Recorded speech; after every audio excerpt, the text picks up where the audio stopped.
Well, howdy there, Internet people. It's Bo again. So, I guess today we're going to talk about filling in some holes, because I guess I left some holes in that last video. Almost as soon as it went up, there were people that were like, some of your examples, we can't actually do them where I live because they won't let us. And that sounds like something that would severely curtail the success of a community network. But no, it won't. It's actually a huge asset.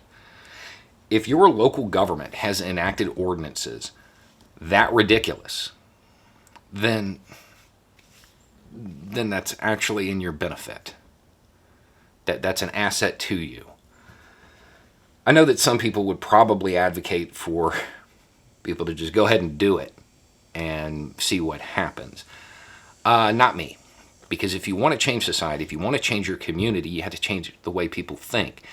If you go out there and fix the playground and, the cops show up and arrest you for fixing the playground, yeah, it's going to make news. It's going to be viral. But is it going to change the way people think? Probably not. But if your community network focused on other things first, focused on things there weren't prohibitions against, and got a little bit of public support, and then you showed up at that playground with your sanders and your paint and said it would take 3 hours to fix this. We're going to hang out here for 3 hours, and held a press conference. What would happen then? You would probably be able to demonstrate, if you had somebody who talked to the press and made those points clearly, and I'm sure there are people that would advise you on the key words to use if you reached out to them over Twitter or whatever. You could get a lot of public support this way, because there's not a prohibition against improving public property, which is probably how it's phrased. There's a prohibition against making your community better. Your local government has made it illegal to better your community. That seems a little silly. And if those were the talking points that went out when you were standing there with the stuff to fix it and demonstrated that you would have put in the time, you would get attention. And you might be able to change that. Now, you'll probably get pushback. I'm sure at some point there was probably some semi-legitimate reason for this, probably based on some overreaction. Somebody used lead paint on a playground or something like that. Wouldn't it make more sense, rather than, getting law enforcement involved, clogging up the criminal justice system with people who are trying to help their community, wouldn't it make more sense for the Public Works agency to put out the list of materials that were approved?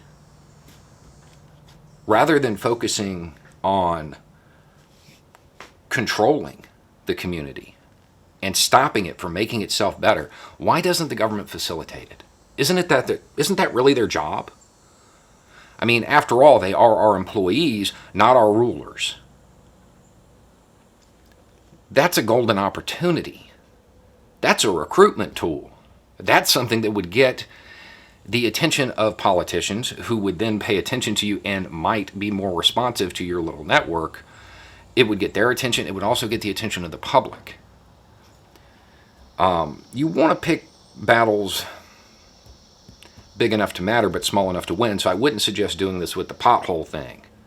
Okay? Because I would imagine that if there is some prohibition against that in your community, it's probably has more to do with unions, and there's a lot of money in that, and it's an amount of money you probably will not be able to overcome as a community network. There are limitations to this, but at the end of the day, if your local government has made it illegal for you to better your own community, that's not a talking point against a community network. That shows why you need one. Because while one person may recognize that that's wrong, and may recognize that there are other ways to achieve the same level of safety, which I'm certain is the reason they would have this. there are probably much more effective ways to do it than getting the cops involved. It would make more sense to help facilitate improvement rather than ban it. And I think that's the route to go. Again, I wouldn't actually advocate doing things directly in defiance of local ordinances, because most of the time it doesn't actually sway public opinion, and that's what this is about. At the end of the day, most of this is about swaying public opinion, not necessarily about directly confronting the government establishment that exists. You're creating a parallel one. You're creating something that people can turn to when the government fails, as it typically does. You want that secondary safety net for your community. So when things fall through the cracks, slip through the holes, there's somebody there to catch them. Anyway, it's just a thought. Y'all have a good day. Oh, and people said I need to write a book on this. I'm putting together a workbook. I'm hoping it'll be out at the beginning of next year. Anyway, that's just a thought. Y'all have a good day.